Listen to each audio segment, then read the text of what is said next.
Okay, let's do this then. You're in the briefing room, 6th March 44. The curtain comes back and you see Berlin. What's the reaction? Well, it was not too drastic that time because, let's see, that was the 6th. The 3rd and the 4th, we had been briefed for the same target. And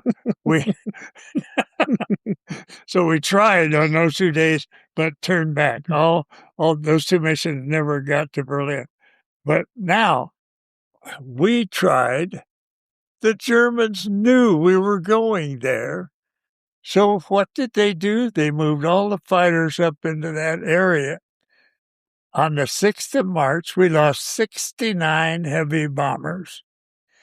69 over Germany. Now, we lost some, came back and crashed and never flew again. But 69 over Germany. There was an estimate of fighter attack. They estimated that we encountered 600 enemy airplanes on our way in and on our way out. Now, our formation was 94 miles long, so there were a lot of airplanes going into Berlin. There were several different targets around the edge. But we lost 69 airplanes on the 6th.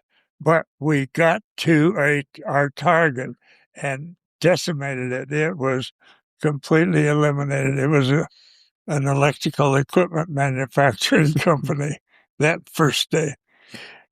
That operation's been written, that mission, sorry, it's been written about quite a lot, and Alfred Price wrote his book about it and things.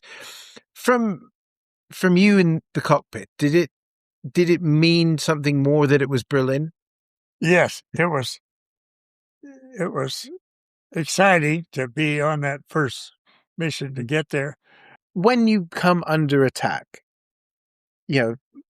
for someone who reads many accounts, and fighter pilots always talk about, dancing in the sky and rubbish like that.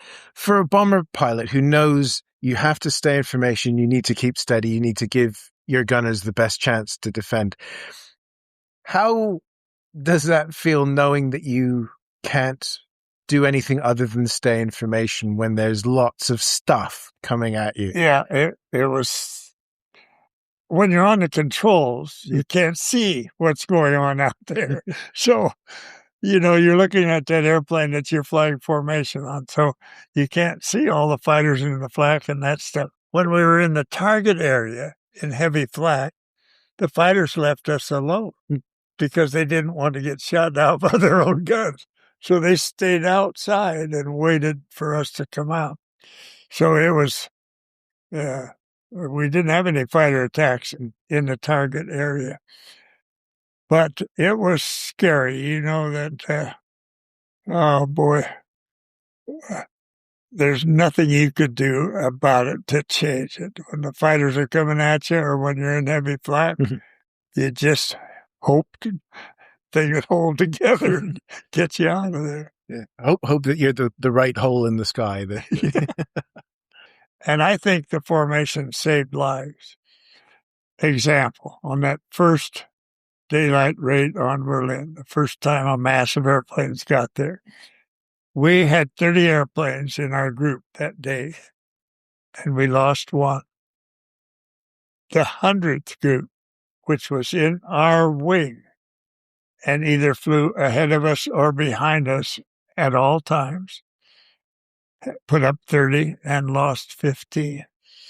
Now, their formation was all over the sky. So the Germans loved that, and they lost 15 out of 30. We lost one. They went the same place we did.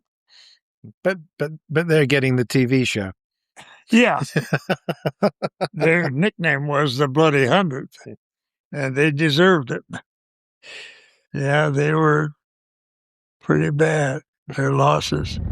You can hear our full discussion with Colonel Dick Bushong on the channel now just by clicking that video over there. And if you fancy going on a tour with us of the 390th Memorial Museum's B-17 at the Pima Air and Space Museum, where Dick still goes every Thursday to chat to visitors. Click the video in the box on the right.